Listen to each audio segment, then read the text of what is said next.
Hello दोस्तों, नमस्कार। दोस्तों, मैं आपके साथ जो आज डिस्कस करने आई हूँ वो आजकल का बहुत ही हॉट टॉपिक है, या कह लीजिए कि लोगों के जीवन में आजकल वो चीज़ें बहुत हो रही हैं।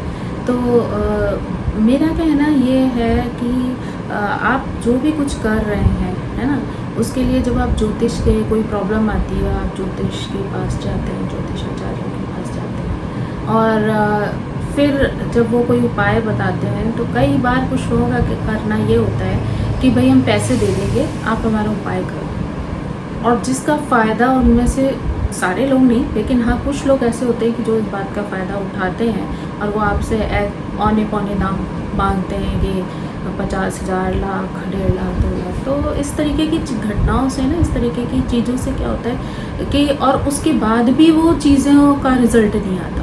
तो इस वजह से क्या होता है, कई बार लोगों का ज्योतिष पे से विश्वास हट जाता है, जबकि इसमें जो है गलती करने वालों की भी नहीं है ना।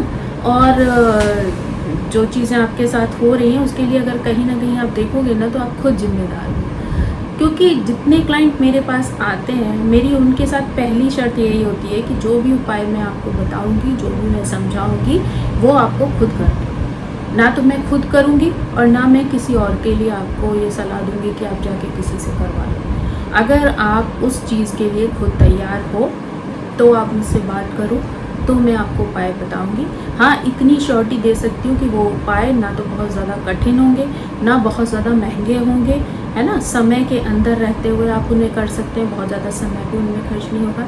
लेकिन मैं इस चीज़ के लिए बिल्कुल भी प्रेफर नहीं करती कि आप वो उपाय किसी और से करवाएं, जब तक कि आपकी कोई बहुत मजबूरी ना हो। कि अगर कोई वृद्ध है और वो खुद नहीं कर सकते, तो आई थिंक उनके बच्चे कर सकते हैं, उनके जो क्लोज वंस हैं वो कर सकते हैं, लेकिन आप किसी और से ना करें। क्योंकि उसके पीछे देखिए बहुत सिंपल सा कारण है कि अगर आप अपना उपाय किसी के माध्यम से करा रहे हैं, ठीक है, तो आप ये सोच कर देखिए कि जो प्रॉब्लम आपकी है, जिसे आप फेस कर रहे हैं, जिसकी वजह से आप वो उपाय करवाना चाहते हैं, वो प्रॉब्लम जो है, क्या जितनी इमोशनली आप उस प्रॉब्लम से कनेक्टेड हैं, क्या वो पर्सन उस प्रॉब्लम से कनेक्टेड होगा?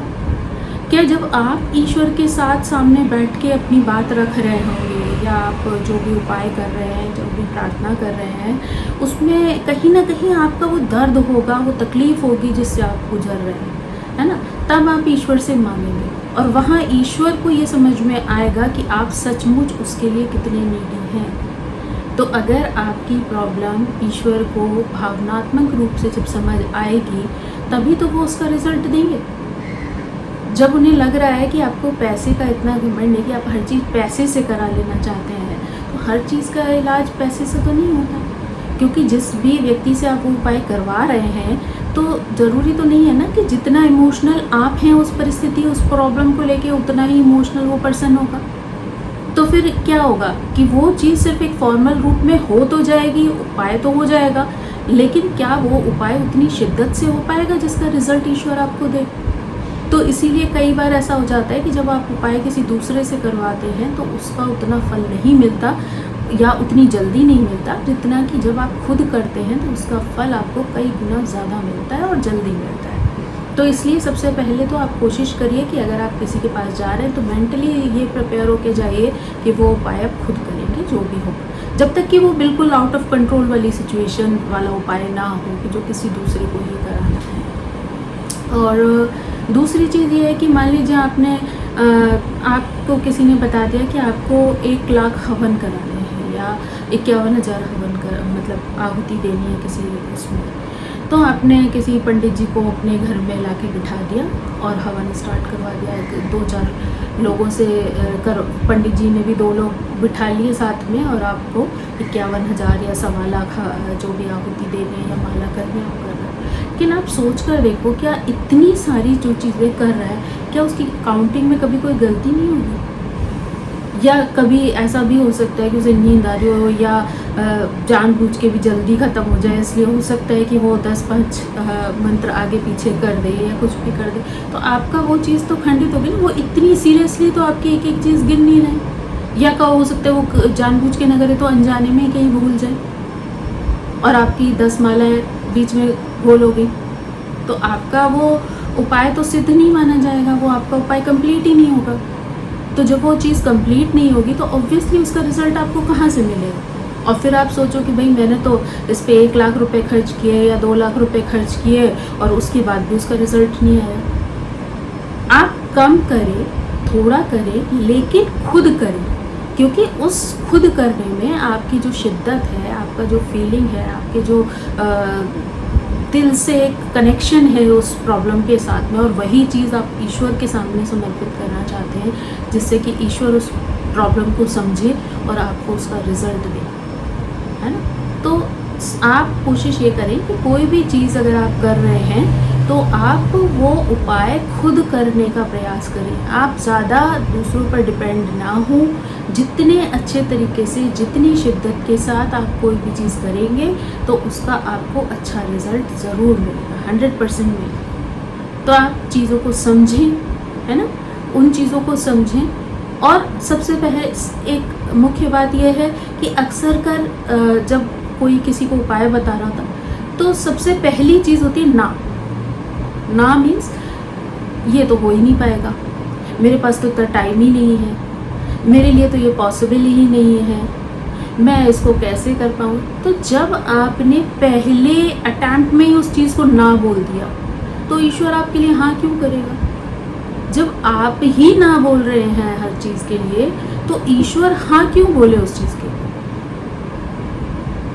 भाई आप एक चीज़ होती है कि आप कोशिश कर रहे हैं फिर भी वो चीज़ नहीं हो पा रही है, और एक चीज़ ये होती है कि आप पहले से ही सोच रहे हैं कि वो नहीं हो पाएगा। तो जो चीज़ जब आपसे नहीं हो पाएगी तो भगवान से क्यों होगी।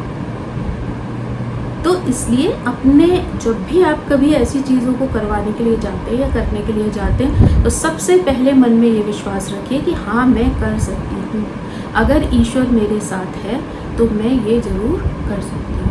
और इतना विश्वास रखिए कि जब आप मन में ये चीज़ ठान लेंगे ना कि ये उपाय आपको करना ही है, तो ईश्वर ऑटोमेटिकली आपके लिए वो रास्ते बना देगा, वो पाथ बना देगा कि आप आराम से उस उपाय को कंप्लीट कर पाएंगे और वो प्रॉब्लम जो आपकी है वो जल्द से जल्द सॉल्व हो जाए। ठीक है, तो इसलिए मेरे अगर आप राय मानेंगे, क्योंकि जैसा मैं अगर आप कभी भी मेरे किसी क्लाइंट से मिलेंगे, बात करेंगे, तो आपको समझ आएगा कि मेरा मानना ये है कि सबसे पहले आपका उस प्रॉब्लम के साथ इमोशनली कनेक्ट होना बनता है, फिर उस प्रॉब्लम को ईश्वर के सामने उतनी ही शिद्दत, उतनी ही इमोशन के साथ रखना मायने रखता है।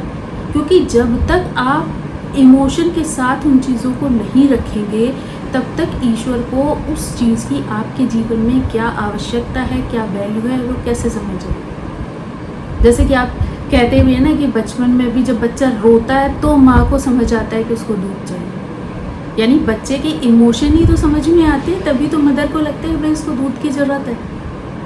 तो ऐसे ईश्वर के लिए तो करोड़ों बच्चे, वो किस किस का ध्यान देंगे।